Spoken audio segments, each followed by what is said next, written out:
Muito boa tarde a todos. Obrigada pela vossa presença neste fim de tarde de sexta-feira, extraordinariamente ameno e que convida a um momento como este, paragem do nosso dia da atividade frenética, estarmos aqui neste espaço e neste ambiente tão calmante é realmente algo de bom que acontece no nosso dia. Saúdo o Sr. Professor Bernardo Pinto Almeida, diretor artístico da nossa Galeria Júlio Soulo Dias, a família do autor na pessoa da Dona Isabel Reis Pereira. Saúdo todos os convidados, a nossa historiadora, a doutora Adelina Piloto, a senhora vereadora, professora Alcide e também aqui a deputada municipal, doutora Helena. Todos vocês que aqui vieram hoje para, peço desculpa, eu referi a Isabel, não te vi, Manela, e também a Manuela Reis Pereira, que está ali ao fundo. Sou da nossa chefe de divisão, doutora Marta Miranda. Estão-me a dar o sinal, que eu não sei o que é. Ok. E a responsável aqui pelas atividades do Centro de Memória, a doutora Laura Garrido. Hoje aproveitamos este dia após um período, eu vou dizer, dramático, que vivemos, eu quero referir-me ao passado, esperando que o presente e o futuro seja bem mais auspicioso, mas os momentos que vivemos alteraram completamente a nossa vida, as nossas rotinas, quer a nível pessoal, familiar, mas também a nível cultural. Foi realmente, digamos que, algo que nos desgostou profundamente, ter os nossos espaços culturais, nomeadamente esta nossa galeria, onde abrimos uma exposição que quase de imediato teve que encerrar devido aos momentos da crise sanitária que atravessamos. Em bom momento, no dia de hoje, como eu dizia, estamos a voltar aqui. Para quem não esteve na abertura da exposição, pode de novo visitá-la, mas especialmente o momento é de lançamento do catálogo desta exposição, da autoria do nosso diretor técnico da galeria, onde em livro, onde escrito, nós perpetuaremos esta exposição com este catálogo que transcreve, interpreta esta faceta do autor que realmente tem a ver com a decoração de cerâmica e com traços específicos a nível da arte popular que muitas vezes não é conhecida no Júlio. A Júlio, um artista da Idade Moderna, considerado, portanto, mundialmente, e que nós temos o privilégio, através da família, ou tivemos o privilégio de, através da família, receber parte do seu espólio, que pertence à Câmara Municipal e que de tempos a tempos dá origem a exposições com a coordenação do Sr. Professor, que vamos mudando, dado o imenso espólio que temos. Esta é uma palavra de introdução, uma palavra de boas-vindas, uma palavra de agradecimento pela vossa presença e passava de imediato a palavra ao Sr. Professor Bernardo Pinto Almeida, mais uma vez agradecendo-lhe o trabalho e o estar aqui connosco para partilhar e falar, como tão bem sabe, sobre o autor Júlio. Muito obrigada, Sr. Professor. Obrigado. Muito obrigada.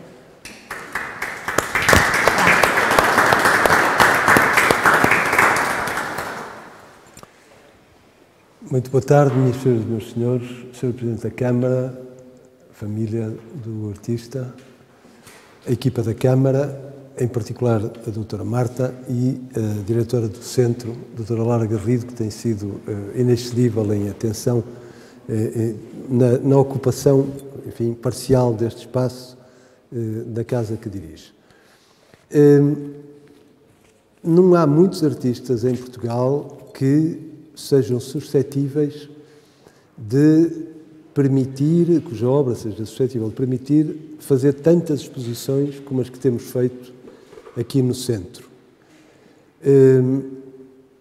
E até já chegou essa pergunta, mas quer dizer, mas como é que se consegue? Já se fizeram umas 7 ou 8 exposições ao longo dos últimos anos, e desde que em boa hora a família entendeu entregar à Câmara Municipal de Vila do Conde este considerabilíssimo espólio, já fizemos uma série de exposições, e quando digo no plural não é majestático, quero dizer com o apoio da Casa da Memória, deste Centro da Memória, já fizemos uma série de exposições. Aproximamos, já estamos mais perto da dezena do que do princípio, e uma dezena de exposições feitas sobre um artista, já temos projetos para mais.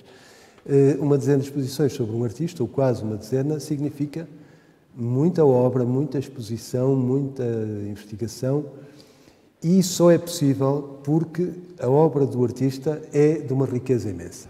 É um grande artista, quanto mais o trabalho, e trabalho há pelo menos 30 anos, há mais de 30 anos, porque tive a oportunidade, ainda em vida do Gilberto Reis Pereira, filho do artista, de escrever e estudar pela primeira vez a obra, portanto estamos a falar da longínqua década de 80, e desde então a possibilidade de conhecer cada vez mais profundamente essa obra. E essa obra não para de nos surpreender, porque tem sempre novos ângulos, novas possibilidades de aproximação, sem jamais ser cansativa, que é uma coisa extraordinária.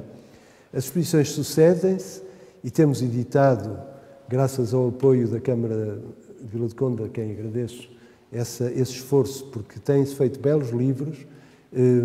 Também uma palavra deve ser dada em relação ao bom design que se tem produzido aqui, em torno destes livros. E estas publicações, se olharmos para elas com alguma atenção, vamos dar-nos conta que é sempre o mesmo artista, mas são sempre diferentes as obras.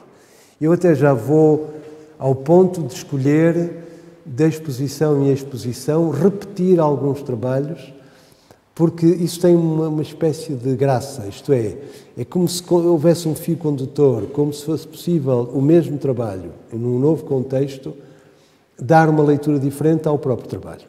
Assim, sobretudo, com os óleos, porque sabemos que, mercê de um problema de alergia ao óleo, o nosso artista pintou poucos óleos. Os que pintou são magníficos, mas são raros. No total, se fez uma 30 ou uma 40 de óleos, foi muito. Ora, a Câmara possui uma bela quantidade desse conjunto, mas, e já mostramos inclusivamente os da Fundação Gulbenkian, nos de algumas coleções particulares, mas, mesmo só com os que existem no espólio, é possível, de vez em quando, reler uma determinada obra à luz de outras obras.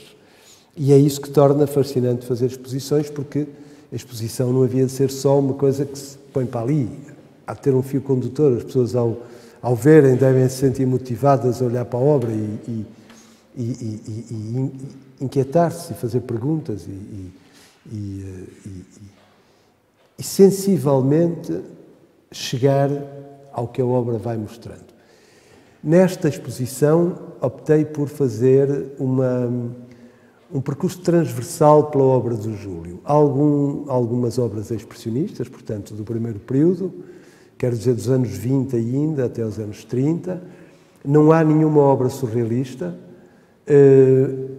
E depois há um salto no tempo em que fui procurar, sobretudo, obras já da década de 40 e 50, e isto por uma razão. É porque, ao longo deste período, o artista trabalhou a cerâmica, interessou-se pela arte popular. E sobre isso vou dizer 2 ou 3 coisas, também não quero abusar do vosso tempo, sobretudo num dia tão bonito como o de hoje, mas para dizer que para dizer 3 coisas. A primeira é que a questão da arte popular é muito importante para o modernismo. O modernismo internacional teve, e isso é uma coisa que tem sido pouco dita, deu uma grande atenção à arte popular. Eu dou um exemplo simples, o Picasso.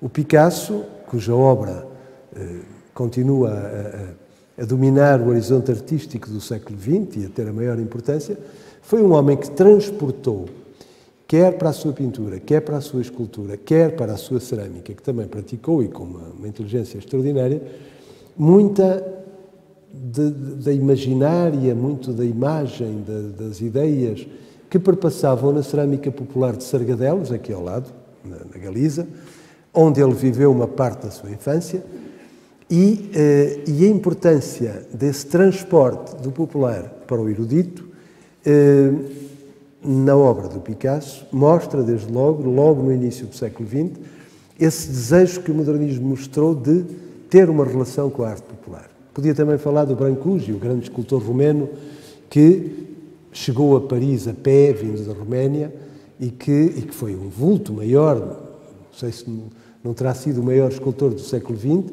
e que também ele transportou do imaginário romeno da arte popular para a arte erudita. Ou na música, o Stravinsky, que fez imensas composições a partir da música popular, e assim sucessivamente. Também em Portugal, o Joly Braga Santos e outros compositores procuraram fazer essa transposição. Portanto, o modernismo, que é uma arte, em certa medida, elitista, no seu início, gerou-se a partir de uma meditação sobre temáticas que já existiam na arte popular, porque precisamente queria afastar-se dos temas da arte erudita até então. Isto é, lá onde, por exemplo, até o meados do século XIX, mesmo no próprio romantismo, neoclassicismo, etc., os artistas continuavam um pouco à volta daquela temática dos mitos, da mitologia grega, etc., ou então das ideações do Olimpo. Os modernistas quiseram, primeiro a modernidade quis voltar a olhar para o homem da rua e para o povo. Isto é inegável, quando nós vemos o Toulouse-Lautrec, percebemos imediatamente essa relação fortíssima. Mas não foi só isso, foi também o desejo de sair, de descolar dessa matriz erudita e de olhar, digamos, para temáticas que eram universais, mas que eram universais na medida da sua humanidade, mais do que na medida da sua erudição, não é? E, portanto, nesse sentido, o olhar para esses temas do povo, foi muito importante para o modernismo internacional. Também em Portugal houve quem desse atenção a isso. É curioso, por exemplo, que mesmo em Pessoa, no Pessoa ortónimo, no Pessoa que assina mesmo Fernando Pessoa, há uma série há nomeadamente, por exemplo, as quadras ao gosto popular, que é desde logo um exemplo fortíssimo desse interesse que um modernista pleno, como Pessoa era, tinha pela toada popular. E depois nós reencontramos, e isto era a segunda coisa que queria dizer, reencontramos na presença, que é preciso dizer que é a afirmação e a inscrição que corresponde, isto é uma questão que está em aberto, está a ser ainda pensada, porque num certo momento o Eduardo Lourenço, quem tive a honra de ser amigo, escreveu, nos anos 50, num texto que ficou célebre e que muitas vezes é citado, que a presença é contra a revolução do modernismo em Portugal. Ora, é preciso dizer que o Eduardo Lourenço era um presencista ele próprio, um presencista tardio, mas um presencista, alguém que vinha dessa matriz, de Coimbra, etc., conheceu o Régio, Torga, conheceu os escritores da presença, que admirava, evidentemente, e quando escreveu isso, eu diria que ele procurou fazer uma ruptura com essa matriz presencista de que vinha e que o marcou profundamente na sua origem, os primeiros, porque, digamos, nos anos 50, quando o Lourenço opera em Portugal, antes de ir para a França, havia duas grandes matrizes em Portugal vivas, digamos assim. Por um lado, a presença, que trazia essa memória do modernismo, por outro lado, aquelas revistas que gravitavam um pouco em torno do Partido Comunista, Vértice, não sei o quê, portanto, que eram revistas, Seara Nova, revistas com um ideário mais focado e cujos artistas e cuja matriz era neorrealista. Ora, o Lourenço, que escreveu sobre os poetas e os escritores neorrealistas, percebeu também, ele esteve ali entre aquelas duas possibilidades, digamos assim, sendo que o surrealismo ainda não tinha entrado bem na consciência portuguesa, E eu creio que o Lourenço, que se demarcou completamente dos neorrealistas, sentiu numa certa altura a necessidade de se demarcar também dos presencistas, de quem, afinal, estava mais próximo. E, portanto, escreveu uma bela botada, uma boca forte, que ajudou à sua fama, evidentemente, dizendo que a presença era uma contra-revolução relativamente ao modernismo. Mas não é justo dizê-lo. E não é justo dizê-lo porque não haveria modernismo em Portugal se não fosse a presença. Isto é, a presença é o lugar de, eu diria, de inscrição e de memória e de elaboração de uma plataforma para um modernismo que, entregue apenas aos de Orfeu, tinha caído por si. Porquê que o é? É o porque, primeiro, é a revista que acolhe o Fernando Pessoa e o reconhecimento, o primeiro grande reconhecimento feito de Pessoa, pelas mãos do próprio Régio, que é um extraordinário crítico literário, um crítico literário ao nível de mais alta crítica que na Europa se produziu. E um homem de um sentido de observação imenso. E, portanto, o Régio compreende o que é que o Pessoa vinha fazer no lugar, digamos, de uma modernidade. Mas lá está, a presença, o Régio, são fundamentalmente pessoas da literatura. E é aí que a presença se distingue também do ponto de vista da sua modernidade, do seu modernismo. É que é a primeira revista a acolher, tal como Orfeu tinha acolhido, ou ia acolher o Amadeu e o Santa Rita, a presença acolheu logo imediatamente o Júlio, desde logo que pertencia à redação, era digamos, o diretor gráfico da revista, mas também o Alvarez, o Eloy e uma série de pintores modernistas da primeira época que era preciso, digamos, referenciar. E é à presença que devemos essa inteligência e essa curiosidade por uma estética modernista. É nas páginas da presença que o próprio Régio, em 31, irá fazer uma crítica violentíssima do afastamento do paradigma modernista por parte de uma série de artistas que tinham aparecido nas primeiras exposições modernistas em Portugal. Ou seja, a presença, de facto, é uma revista de afirmação, de continuidade de afirmação, num tempo em que talvez já não fizesse, nos anos 20, talvez já não fizesse muito sentido continuar a publicar manifestos futuristas, como tinha feito Orfeu, Álvaro de Campos, não é? A publicação dos manifestos futuristas do Álvaro de Campos no Orfeu. Porque se olharmos com atenção para Orfeu, também os grandes poetas de Orfeu, que além de Pessoa, o Mário de Sá Carneiro, poderia ter escrito nas páginas da presença, o próprio Ângelo de Lima, enfim, todos aqueles poetas têm uma continuidade natural nas páginas da presença. E, portanto, essa importância da presença é enorme e, nesse sentido, é preciso perceber que também na presença aparece o primeiro sinal na cultura portuguesa de uma abertura às artes populares. Há um interesse, há uma curiosidade que é preciso dar atenção. E por isso o Júlio, desde muito cedo, mostrou esse interesse pela arte popular, escreveu um magnífico texto que reproduzimos até no catálogo e em que faz uma espécie de estudo rápido dos barristas de Estremoz e que foi publicado na época e portanto, esse interesse não era um interesse, digamos, de superfície, era um interesse de estudioso.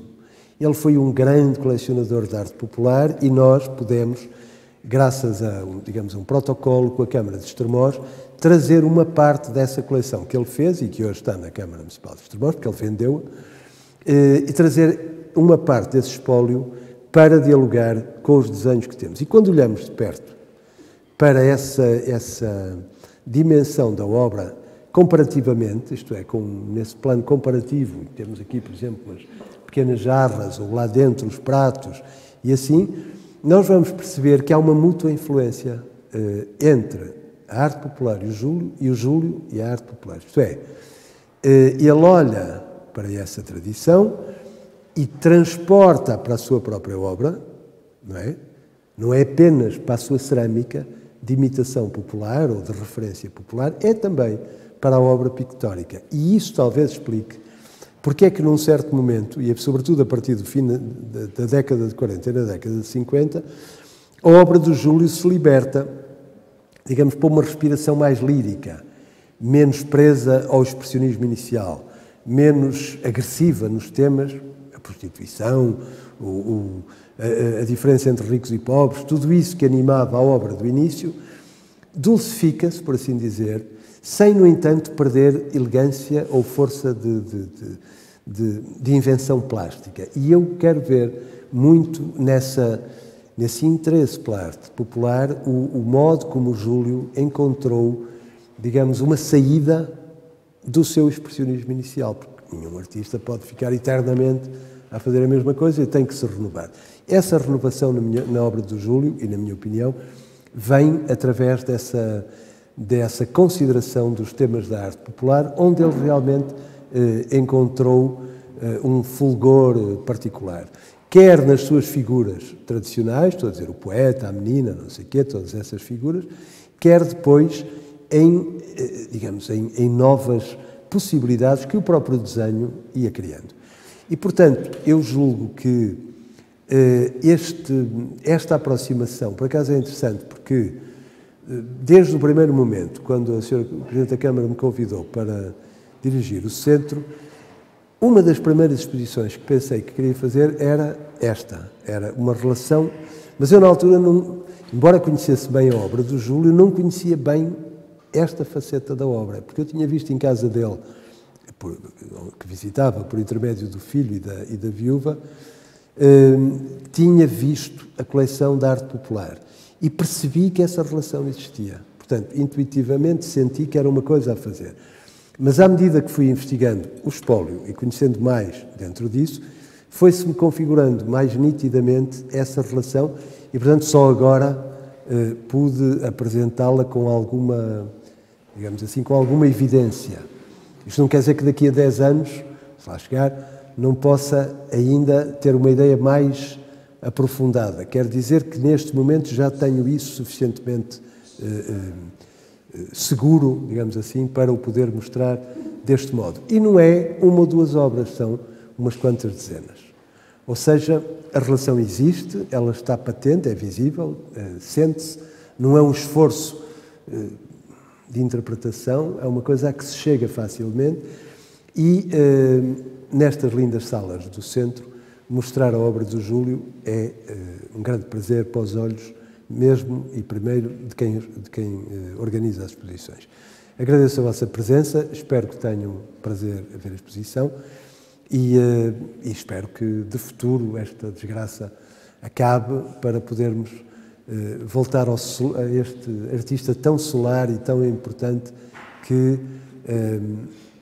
honra a Vila do Conde e de quem se honra, com certeza, a Vila do Conde, com razão. Muito obrigado. Certo.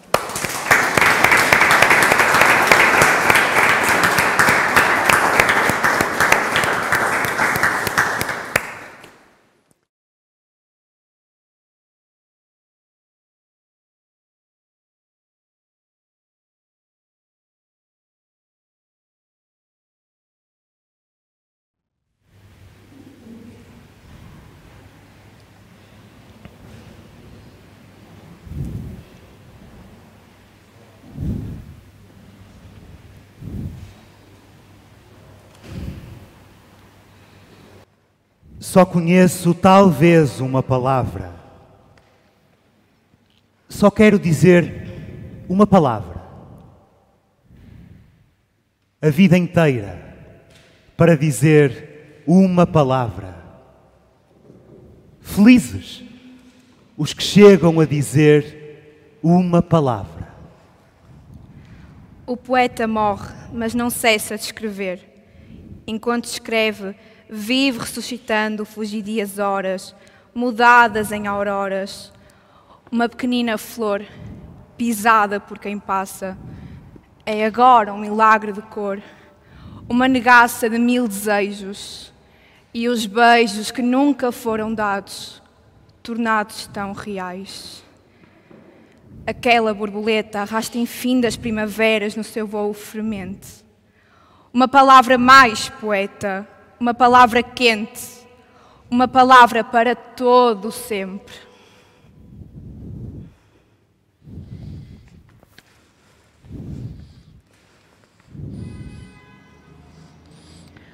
Todos os dias nascem pequeninas nuvens, róseas umas, aniladas outras, nacaradas espumas. Todos os dias nascem rosas, também róseas ou cor de chá, de veludo. Todos os dias nascem violetas, as eleitas dos pobres corações. Todos os dias nascem risos, canções. Todos os dias os pássaros acordam nos seus ninhos de lãs. Todos os dias nascem novos dias, nascem novas manhãs.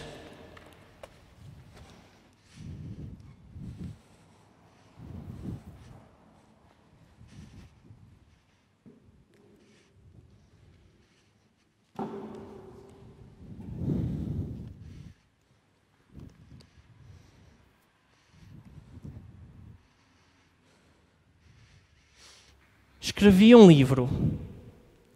Quantos anos a sonhá-lo, a rascunhá-lo nas mesas dos cafés, a escrevê-lo nos intervalos de emprego, a vivê-lo, a sofrê-lo nas províncias, nas cidades. Criei um filho, tanta alegria no meu coração. Só ainda não plantei uma árvore. O frágil cal, como protegê-lo? Como não deixar que os bichos maculem as pequeninas folhas? E como dialogar com uma árvore menina? Agora vai sendo o tempo. Os anos já me pesam. Amanhã vou plantar uma árvore. Ali sofreste, ali amaste, ali é a pedra do teu lar. Ali é o teu, bem teu lugar. Ali a pedra onde julgaste o que o destino te quis dar. Ali ficou tua pegada impressa, firme sobre o chão. Ninguém a vê sob um montão de cinza fria e poeirada. Distingue assim teu coração. Podem talvez o vento, a neve, roubar a flor que tu criaste. Ali sofreste, ali amaste, ali sentiste a vida breve, ali sorriste, ali choraste. Sim, preferi deixar-te, abandonando a dádiva de encontrar-te. Quem eras, afinal? Qual a cor dos teus dias? Qual a estrela que te guiava? Qual o segredo que em ti eu tentei desvendar? Abandonei-te. No entanto, na minha vida talvez fosses o leite capaz de me curar.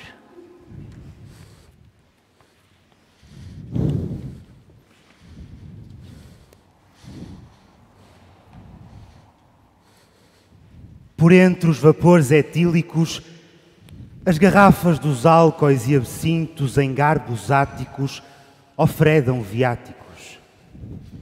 Sonha-se o amor.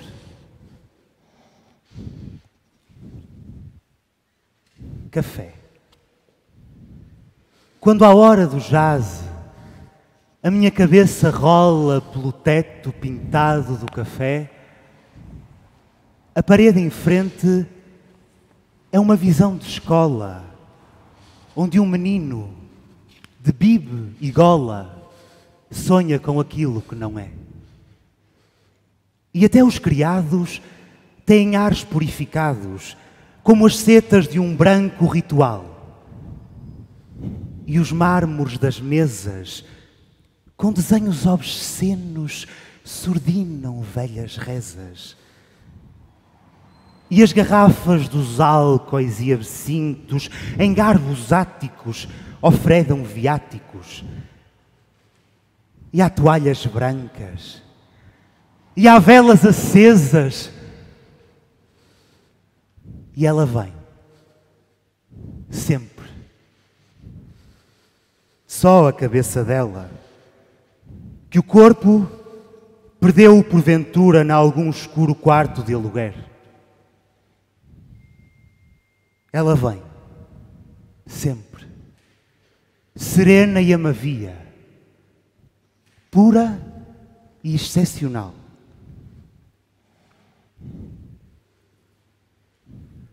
O pianista comeu os dentes do piano e canta, de pernas para o ar, uma canção azul. O violinista adormeceu de pé numa cadeira e o violino dá som sem ninguém lhe tocar. E ela vem, sempre, como naquele dia estranho, delicada e debruada em canto.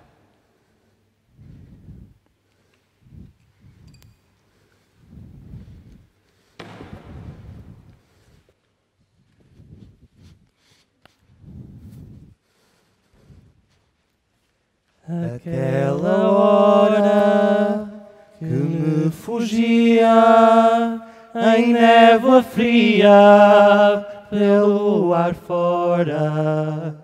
Aquela aurora que se perdia e distinguia a ave canora que já morria. A sinfonia que se decora, aquela hora que me fugia, prendia agora. Aquela hora.